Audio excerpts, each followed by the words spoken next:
to the Marketing Pulpit Show, and I am Robert Gatewood, your host. We are here every Friday at 10:30 a.m. bringing you the good of marketing gospel. We're not saving souls, we're saving businesses, saving jobs, saving our community. Now, if I happen to save a soul along the way, don't hold that against me. We'll just call that icing on the cake. Now, the mission at Marketing Pulpit Show is to build strong businesses in our community so that we can put our people to work. And we do that with business development, job creation, and service. So if you ever find yourself in a business crossroads and not sure which way to turn, just turn on the Marketing Pulpit Show because we're on a mission. The show is broadcast live from the illustrious Radio 1 studio. Welcome to the Marketing Pulpit Show, and I'm Robert Gatewood, your host. I'm here every Friday at 10:30 a.m. bringing you the good marketing gospel, not saving souls, saving businesses. At least that's what I'm trying to do. Saving jobs, trying to save our community. Because if you save the businesses, put people to work, there's a likelihood that the businesses will help the community survive and thrive. Heaven knows our community could use some help. So the best way that I know of that we can control is to make our businesses successful. We don't need legislation for that. We don't need a great speaker for that. We just need to get out here and support each other and make these businesses work. So that's my mission. That's my cause célèbre, my raison d'être, my reason for being is to build these businesses, put our folks to work, and make us an independent community. People just going to do all kinds of things to you and walk all over you if you don't have some type of economic foundation. Politicians are going to ignore you. You're not going to, what's the old thing? The squeaky wheel gets the noise. Get the oil. Well, we're going to squeak because we're going to build these businesses. And with my help and others like me, some of the guests we bring on, and you, we're going to make this happen. I'm Robert Gatewood. I'm a business developer by trade. I help companies grow, start, prosper. I've been doing it now for a long time. I worked in corporate America for many years, and I brought these skills from corporate America to help small businesses. I wanted to level the playing field because it's not fair. You just, man, I'm telling you, you start a small company. I doubt many people understand what they're up against. You feel like you're competing against a small company like yourself, but you're actually competing against these monstrous corporations, and they're not playing. That's why later in the show, we're going to talk about why good enough is not good enough. Yeah, I said it. You think you're good enough, but what if nobody knows that you're good enough? You got to take some extra steps. When you get good, that's not enough. Now, I also teach this at the college over in Maryland at Prince George's Community College. Been doing that now for 25 years. I also have a show on Radio 1, 95.9 FM. Been working in the government space for the Small Business Administration to help in the technology area. I've written a couple of books. So I'm trying to do my part. Everybody's on this earth for something. At some point, we do what we call self-actualize. You do what you put on this earth to do. Sometimes we got to do it in the interim. We have to make money. So we can buy our cars and get our houses, put food on the table. But whatever you do, see if you can fashion it towards, at least in the direction of your purpose.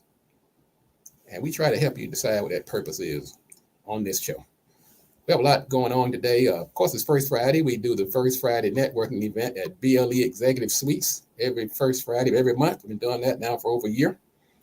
And today we have a great guest, Miss Diamond Drip of Diamond Drip Consulting. As a matter of fact, she was on this show a few months ago. You can go back and search on the search bar on marketingpulpit.com. You can also go to YouTube and you can watch her interview. But she will be in person at the First Friday networking event today at 11:30 in Largo, Maryland. I'll be there emceeing, introducing Miss Diamond Drip. So if you're in the Washington, D.C. area, come on by 9701 Apollo Drive. You can go to marketingpulpit.com. There's a button on the right side. You can register. You can also go to blesuites.com/events. Come on out. Let's have ourselves a good old time at the Marketing Pulpit First Friday. Miss Bernadette Clay, of course, the founder of BLE Executive Suites. They have their 3 locations, one in Largo, one in College Park, which is a hub zone, and then the one over in National Harbor. So Miss Bernadette Clay is really tearing it up. She's actually doing something. She's the manifestation of practically everything I talk about. We're glad to have them as a sponsor of this show. This is also we into a new month since the last time we came here. We're in the month of June, and quite a few things are happening in June. Some of the observances quickly. It's African American Music Appreciation Month.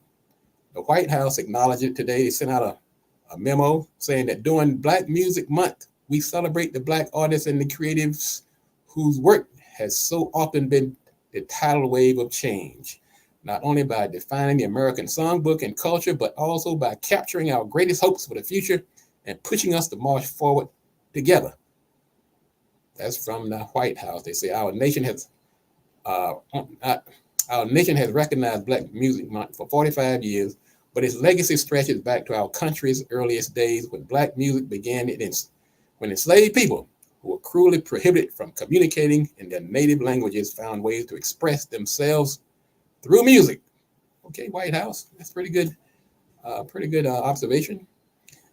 So let's find our ways to acknowledge this milestone of African American Music Appreciation Month. This is also Alzheimer's and Brain Awareness Month. Worldwide, 55 million people are living with Alzheimer's and other dementia. And many of us have seen this in our family members, our parents, our grandparents. So this month, let's bring some awareness to it. Take action now. And if you want to, for yourself and for your loved ones, what action can you take? Well, there's quite a bit. There's a website, alz.org, and they have a great website on some things you can do on this month to show appreciation. This is also National Men's Health Month. Man, that is too personal to me and many men out here. We want to be aware of our health, take preventative steps to prevent disease and afflictions, educate yourself, and get your family involved. Also, if you're in the African American community, prostate cancer has taken so many of our friends, families, celebrities, people that we have followed. I remember Mr. Joe Madison, Martin Luther King's son. That's what's the son's name? His son died at 62. So many people. So I'm going to just say this to men. Check your PSA. Your PSA is a test that you take to see if you have a proclivity for prostate cancer. And many people hear that, they think, wow, what are you going to do? Stick a needle in me in my prostate? Ouch, that's going to hurt. Well, actually, the PSA is a simple blood test. They stick a needle in your arm, and they come back and you get a score. And that score will help determine whether or not you are prone. That doesn't mean you have it. But the lower your score, the better off you are. And the higher your score, the more likely that you may have it, or at least you need to be checked out further. So on this Men's Health Awareness Month, I'm going to focus on this deadly disease of prostate cancer and why we should take these tests and follow through and make sure that we have early detection is the answer. You want to make sure you get it early, and there's a lot of steps you can take to prevent it from going further. It's also Pride Month, LGBT Pride Month, which is shortened to Pride Month. It's a month typically in June dedicated to the celebration and commemoration of lesbian, gay, bisexual, and transgender people. It began after the Stonewall riots, a series of gay liberation protests in 1969, after police raided the Stonewall Inn in Lower Manhattan, and it's been celebrated ever since. It's also Professional Wellness Month. Encourages the adoption and practices to improve your health, mental and physical, in the workplace. So we have a lot to celebrate this month. Later in the month, we're going to be celebrating Father's Day. So early congratulations to all the fathers. And of course, June 19th comes up in this month as well. So this is going to be a busy month. As my dad used to say, you've heard it, now govern yourselves accordingly. I'll be traveling soon. The Gatewood brothers, my brothers and I, we got together a couple of years ago to just kind of bring up to celebrate when we were youth. We had a gospel singing group, and we decided to get together a couple of years ago just to kind of fellowship and celebrate the years that had passed. Well, since then, we've been pretty busy. We've been booked. People decided, hey, we're not ready for you guys to retire yet. So we've been pretty busy. We have two appearances coming up this weekend. Well, it's actually on Monday. Our hometown is going to be celebrating us at the theater in the heart of town through the library system as the featured guest for the month of June. And then the following night, a group of women, a nice women groups, have actually contracted us to sing at their celebration. So Gatewood Brothers, I think a couple of brothers are tuning in today. Brother Daniel, who's our in-house musician, but all the brothers have some kind of skill. I noticed. I play the guitar. We about to. Curtis Gatewood plays guitar. Joseph plays saxophone. Leon drummer. So anyway, the brothers are going to be busy this week this month as well. We're going to talk about news later on. Also, we're going to talk about some things that are happening in the news, and also don't forget.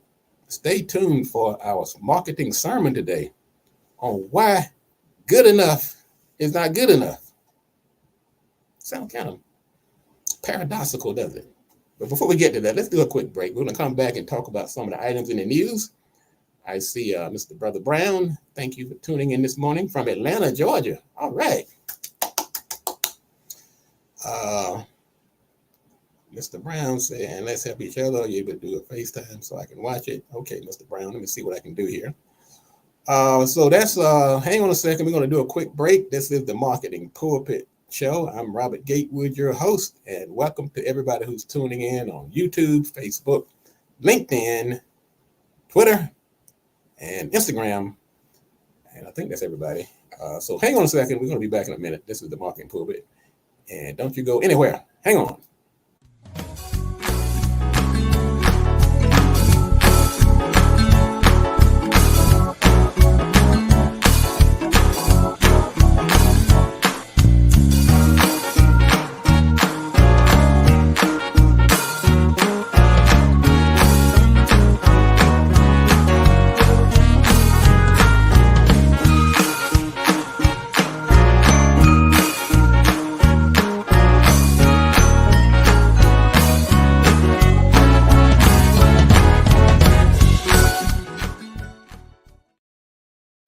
All right, hang on one second. We'll be back in a moment.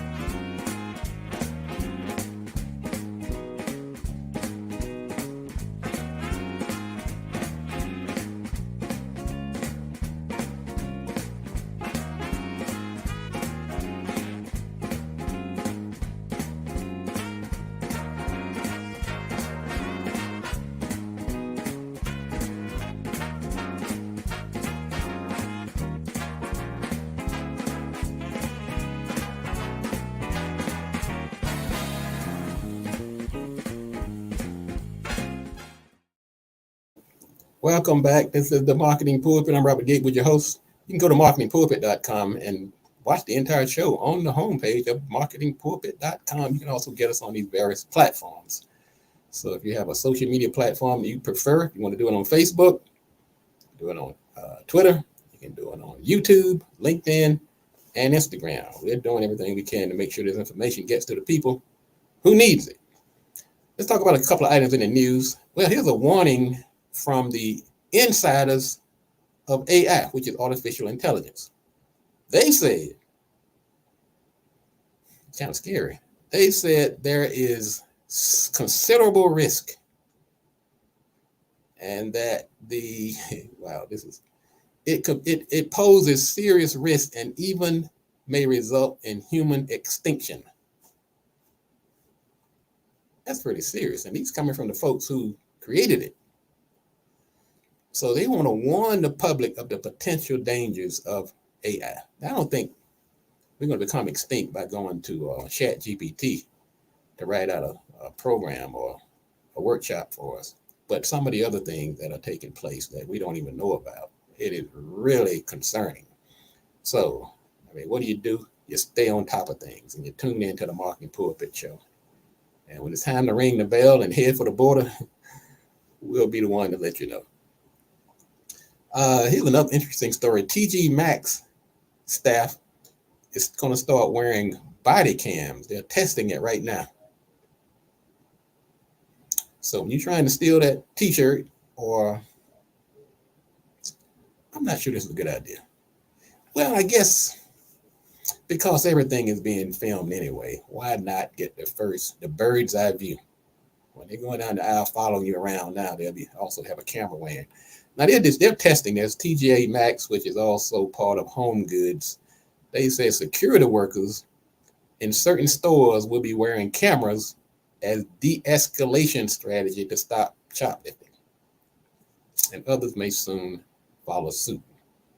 And about 35% of the retailers are researching the possibility of having their staff to start wearing body cams.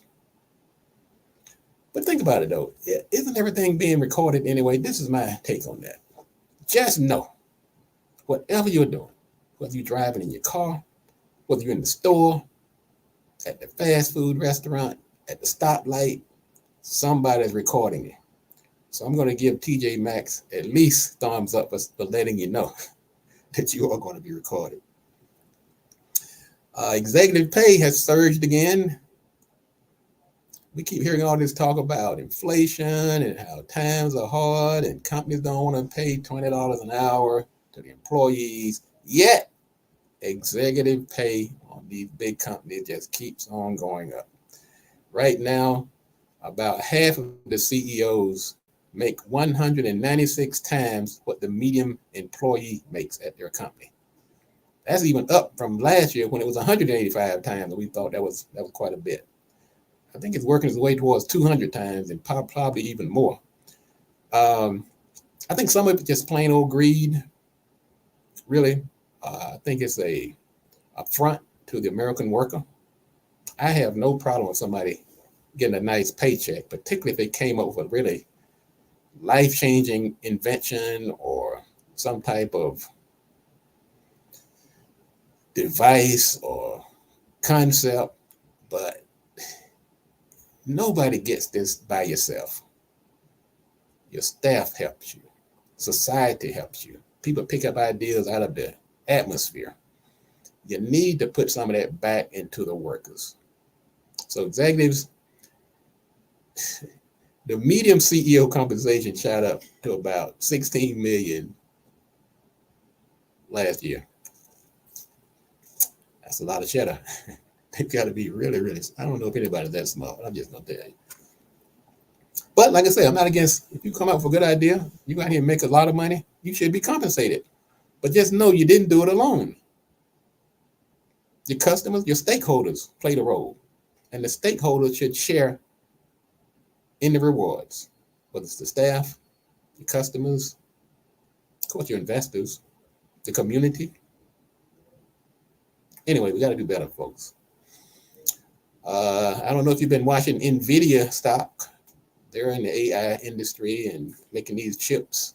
They've passed Apple as the second most valuable U.S. company. Now, I'm not a stock expert, but I don't remember when I bought Nvidia. I bought one share. Sometimes I'm just flipping through my phone and reading the newspaper and just, hey, I think I'll buy one of those. That darn thing, I think I bought it at like $200 a share, $255 a share. And now it's over $1,200. So I've just about made $1,000 on one stock. Now, I wish every stock I invested in had that same kind of return. I bought Pfizer. That was a bust. I bought Rivian. That was a buzz. I bought Zoom. You thought Zoom was going to be it. Boy, everybody uses Zoom, right? But just because somebody uses something doesn't mean it's going to be a hit on the stock market. So anyway, I think I got lucky on this one. And so it's still surging. I'm just curious where it's going to go. Walmart is to start giving bonuses to its frontline workers, and starting, I think next year, they're going to be paying up to $1,000 in bonus. I like that. Right on, Walmart. It's about time. I think more companies should follow suit. Start paying these people. All right, ladies and gentlemen. That's the news for today. I'm going to take another quick break. We're going to come back. We're going to talk about why good enough isn't good enough. This is the Marketing Pulpit Show. Robert Gatewood, your host. We'll be back in a moment.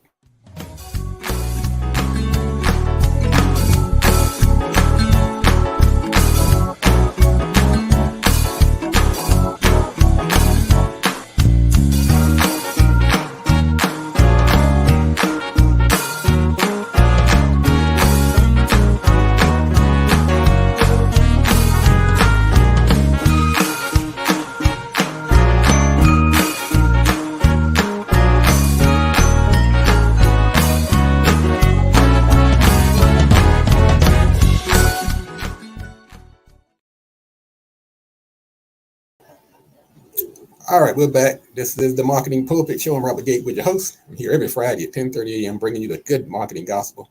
Marketing Pulpit, some people ask me, what? Is this a gospel show? Is it religious? Is it? And I admit, in hindsight, that could be confusing to some people. But a pulpit is not necessarily a religious symbol when you take it literally. It's really just a lectern, a place where you speak. But I did give it a somewhat of a spiritual twist because I named it the show Marketing Pulpit to honor my father, who was a minister. He had been in this church for 50 years, the same church. And one day, to my dismay, he was in hospice. At the exact moment, I was deciding to start a show over at Radio 1. And I was looking for a name of the show. And so to honor him, I named the show Marketing Pulpit because, one, my marketing background, and to honor his many years in the pulpit. And so that's how the name came about. So no, that's why I used the slogan, we're not saving souls, like my dad did that. My job, I'm in a different ministry, and that's to save businesses, save jobs, and save our community. So I get asked that question sometimes. So hope that clears it up. Let's talk about why good enough is good enough. I was having a conversation with one of my partners the other day, and we were talking about how in our community, many of the small businesses have great ideas. I mean, they are top notch. Sometimes they have they're first out of the gate. They're cutting edge. Sometimes they just have excellent quality. And whether it's a restaurant or some type of technology service or consulting service, selling retail, they really have it going on. They're good.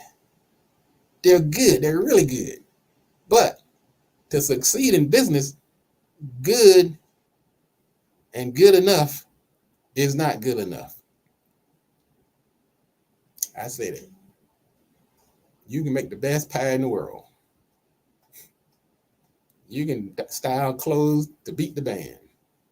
You can consult and speak. You can be an author and write like Shakespeare. But good enough isn't good enough. Let me tell you why.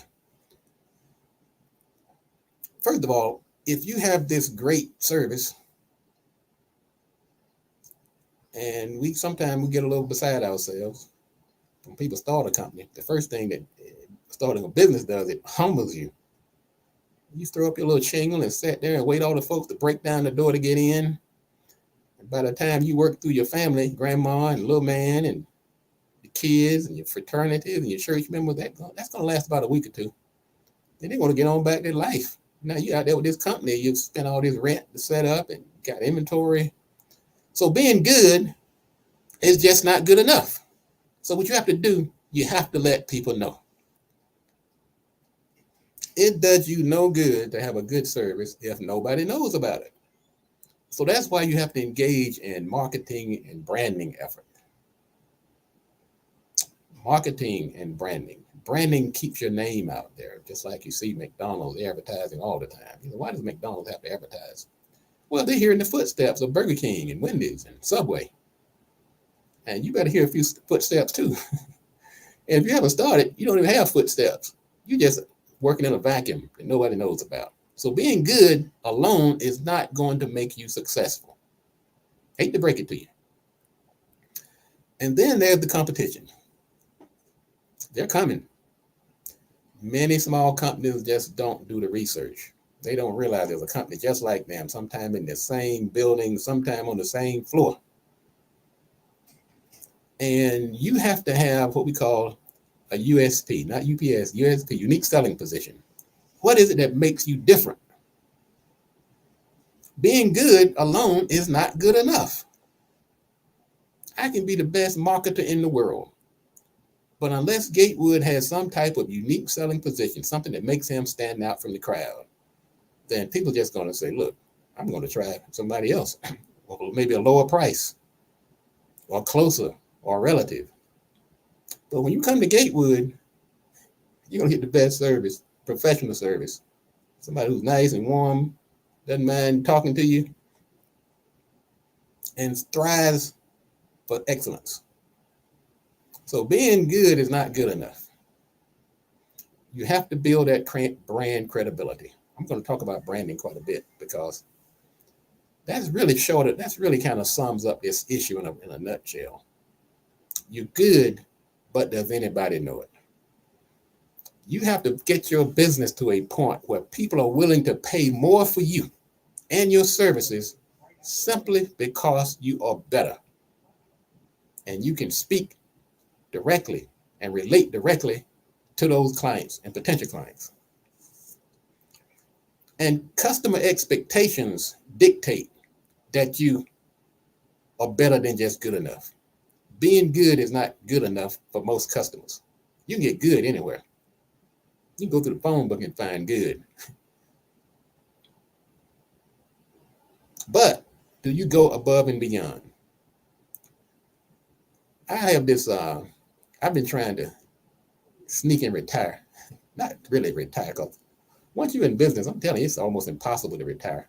Because what happens over the past, in this case, myself, over the past 30 years, I've been building a base of loyal customers. And they won't let you retire. I mean, they can't stop you, but it's very difficult. Just when you think you've got everybody under control, somebody pops up that you haven't talked to in 5 years and say, oh yeah, you did my website, you did my logo, or you wrote my business plan a few years ago.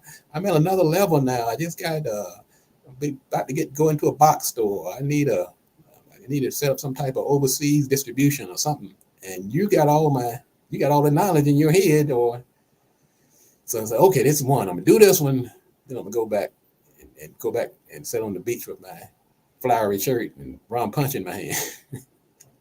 So customer expectations, once the customer gets involved and they have these expectations, being just good is not good enough. Also, there are certain opportunities that is going to present themselves to you. And you can't just be average because there are too many choices, whether you're doing government contracting, partnering, joint venturing, or whatever. These opportunities will come. And you in your mind are thinking, I'm good, I'm the best. I'm the best they can choose from.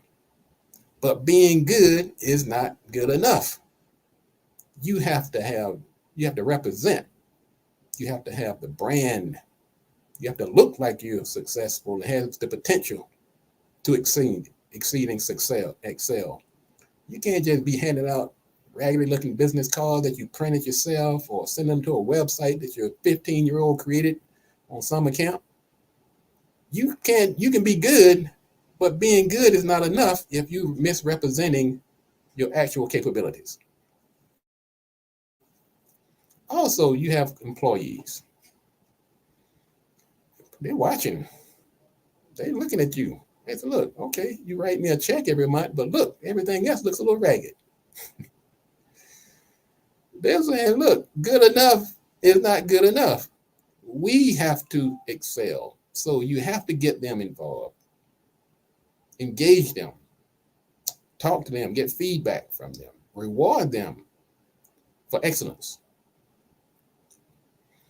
Also, if you're looking to achieve long-term success, if you're not a flash in the pan, then you got to be good. You got to be better than just good. Being good alone is not good enough. If you're constantly innovating if you're constantly putting out new products, if you're constantly improving quality, improving communication with the clients, then you are moving towards the point where you're not just good or good enough. Then you're striving for excellence. And also, I want to end on this. Think about stakeholders. I talk about stakeholders often. Stakeholders are the people that have a stake in your success or failure. They demand that you're not just good or good enough, because good enough is not good enough. They want you to be the best. And your stakeholders include people like your funders and your investors, your partners, your employees, your staff, your contractors, vendors, suppliers, the community, government agencies. All of these stakeholders, to them, good enough is not good enough. So if you're not doing it for yourself, which should be motivation by itself, should be enough, do it for your stakeholders. Mediocrity is a non-starter in business. You have to strive to be the best.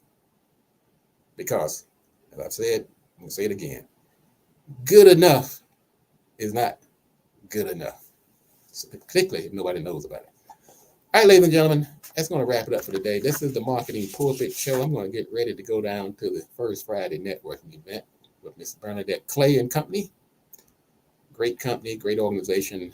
And they've been sponsoring this radio show for many years. Glad to have them on as a sponsor. Support our companies. Also go to the business directory at mpi.bz. You can also get it on the Marketing Pulpit homepage. There's a button at the top says business directory. If you are a business owner and you want me to funnel people to your company, this is a free service now. Just go there and put your name in the business directory, and we will announce you on the air. And if I'm driving down the street and somebody calls me and say, hey, look, Gatewood, I'm looking for a web designer, or Gatewood, I'm looking for somebody who can custom tailor a suit, or I'm looking for somebody who can find me a home through real estate, or I'm looking for a good family lawyer, then I'm going to say, well, I don't have the number on me, but go to the Marketing Pulpit business directory choices, because I can't remember everybody's phone number and web address, but I do know mpi.bz. And I know many people on this line are members of the directory, and we appreciate you. I know Mr. Brown is, and Attorney Bradley Thomas. Speaking of Bradley Thomas, last time we were on there, we talked about his wife, Terry, who was in hospice. And regrettably, she's gone home. She's gone on home. She has passed. And so we want to lift the Thomas family up in prayer as they go through this difficult time. So that's going to wrap it up for today. This is the Marketing Pulpit. I'm Robert Gatewood, your host. We'll be back next week at the same time. And if you want to be successful, you have to do these three things. Do the right thing, do it at the right time, and you have to do it right. Enough talk.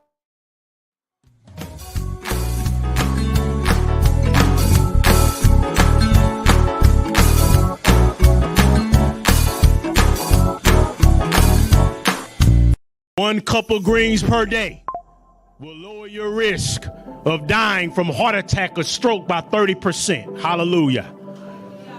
A half a cup of beans every day will drop you down by another 30%, because of the fiber and the medicines in the beans will sweep away the cholesterol and the saturated fat. Half a cup of berries per day with all of the antioxidants and flavonoids will drop your risk down. And then finally, a fourth of a cup of nuts and seeds every day will drop your risk down by 33%. You simply eat those foods every single day and take everything else away that's destroying you, and we could eradicate heart disease, high blood pressure, and stroke. Glory!